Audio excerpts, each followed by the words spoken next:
Tout d'abord, merci. Et puis, je voulais remercier Industrie du Maroc pour cette seconde édition et pour leur invitation pour parler à peu près de ce que nous faisons, surtout ce que nous apportons à tous les écosystèmes. Certes, l'industrie, mais nous sommes également présents sur d'autres secteurs. Alors, je sais que cela va sembler un peu trivial pour certains qui connaissent aujourd'hui la CCG, mais pour ceux qui ne nous connaissent pas, ou on va dire nos amis étrangers, ben écoutez, la CCG, nous sommes un établissement financier public. C'est-à-dire, au fond, on est un établissement de crédit, d'accord ? Mais nous avons, on va dire, une place qui est un peu originale. C'est-à-dire que nous ne sommes pas dans une concurrence avec les autres acteurs de financement. Nous sommes des partenaires. Et donc notre rôle est de travailler avec les autres acteurs du secteur financier de manière à faciliter l'accès au financement. À qui ? Aux TPE, aux PME et aux startups.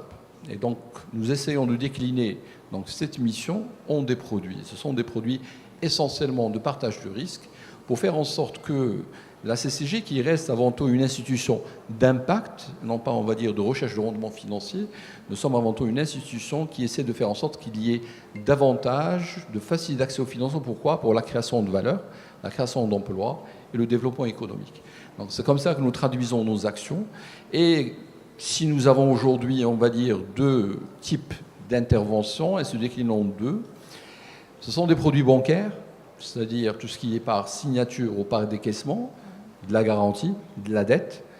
Et nous avons également des produits de GACI fonds propres et de fonds propres. Donc deux types d'instruments d'intervention avec nos partenaires du secteur bancaire.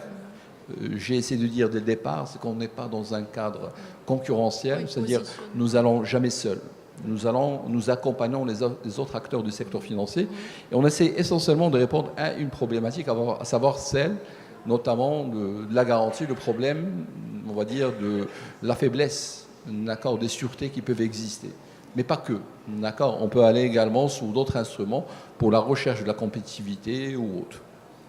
En parlant de concurrence, à cette ère-là, je pense que l'alliance ou la coopération avec les concurrents s'impose ou avec des parties prenantes à forte valeur ajoutée. Donc, dans le cadre de vos interventions, vous qui êtes dans la finance aussi bien inclusive, est-ce qu'on peut prendre le cas de l'intervention que vous faites auprès des PME, donc du middle market, et tout particulièrement du secteur industriel, puisque c'est la thématique d'aujourd'hui. Si vous permettez, je fais un petit enchaînement pour expliquer à peu près le type d'intervention que nous avons. Alors, je dis que nous avons deux types d'intervention. Donc, on va dire le principal outil que nous avons est la garantie. La garantie, c'est réellement un produit sur lequel on peut avoir un effet de levier important. Et nous avons essayé de le coller par rapport à des problématiques de financement qui se posent chaque jour pour les PME. Laquelle ? Quand vous êtes une PME, vous avez, on va dire, des périodes.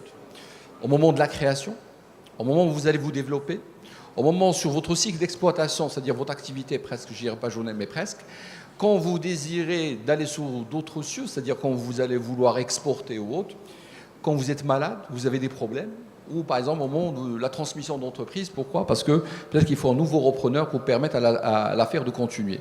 Eh bien, on s'est greffé sur ce cycle de vie et nous l'avons traduit par des produits avec nos partenaires du secteur bancaire.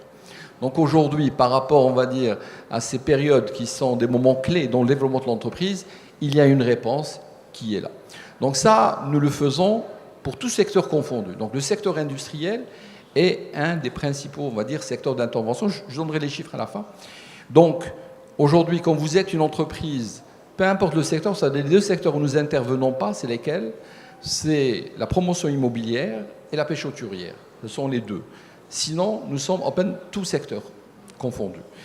Le deuxième outil où nous intervenons, et là, nous ne sommes pas, je dirais, tout secteur confondu, nous sommes dans du ciblage. C'est-à-dire que l'État veut, pour tel ou tel secteur, faire en sorte de jouer, non pas uniquement sur la question de l'accès, mais également sur la question de la compétitivité de l'entreprise. Et là, nous faisons de la dette partagée, du cofinancement, avec le secteur bancaire, pour permettre à ces entreprises d'investir. L'industrie, l'export, l'enseignement privé, la rénovation hôtelière et bientôt l'économie verte. D'accord ? Ce sont des secteurs où nous intervenons avec nos partenaires du secteur bancaire. Ce qui nous différencie, on va dire, du marché, c'est que nous intervenons à des taux qui sont beaucoup plus bas par rapport au marché. De manière à ce que vous, en tant que PME, quand vous allez lever de la ressource, vous aurez un prix du marché, on va dire, du 7%, ben, la CCG va vous appliquer du 2%. Et là, votre taux de sortie sera beaucoup plus bas et ça va impacter, on va dire, votre rendement. D'accord? Donc ça, c'est un point important. Ça, c'est notre intervention en dette. Et puis, vous avez d'autres interventions, à savoir celle, on va dire, de la problématique des startups. La dette bancaire n'est pas l'outil qui peut financer aujourd'hui des startups, surtout si vous êtes des modèles qui sortent, on va dire, du cadre de l'industrie bancaire. Vous êtes sur un modèle économique à construire, vous êtes sur un marché, des fois à construire lui-même, d'accord, pour pouvoir avoir vos clients, vous êtes sur des rendements, vous ne pouvez même pas prévoir est-ce que c'est dans 2 ans, 3 ans, 4 ans, 5 ans. Donc c'est difficile de mettre en place, on va dire, une ligne d'investissement avec 2 années de différé et un remboursement, c'est impossible. Donc ce qu'il vous faut, c'est un financement réellement, on va dire, de financement du risque, c'est-à-dire un financement soit des quasi-fonds propres ou des fonds propres. Et c'est la réponse qu'on a apportée à travers Innovinvest. Donc aujourd'hui, quand vous êtes dans le secteur industriel, je précise que le fonds Innovinvest est un fonds aussi à mettre en avant, à exposer. Exactement, pour le secteur industriel, exact, secteur industriel. Alors, donc je disais que Innovinvest, au fond, a été réfléchi et pensé de manière à avoir un continuum de financement. Pourquoi? Parce qu'il faut une chaîne de financement. Je ne vous cache pas qu'initialement, l'idée, 2013 à peu près, était beaucoup plus sur l'activité equity. Parce que nous sommes présents sur l'equity PME, mais l'idée est de créer des véhicules parce que c'était le parent pauvre, il ne représentait même pas, c'est-à-dire le capital risque ne représentait même pas 2% de toute l'industrie, du capital investissement au Maroc. Comment faire en sorte de booster et jouer ce rôle, on va dire, de market maker pour ramener les autres investisseurs et venir mettre également de la ressource dans des startups. Mais après, on s'est bien rendu compte, en travaillant avec les acteurs, que la problématique ne se pose pas uniquement au moment où vous devez avoir des investisseurs dans votre tour de table, c'est comment faire en sorte que tous ces petits projets qui commencent puissent également avoir du financement. Et c'est là où donc on l'a conçu de manière à avoir, on va dire, de l'idée jusqu'au développement, il y a des solutions de financement. Que ce soit de l'aide, c'est-à-dire une aide financière. Vous pouvez, après, si vous avez besoin de financement, vous pouvez avoir des prêts d'honneur.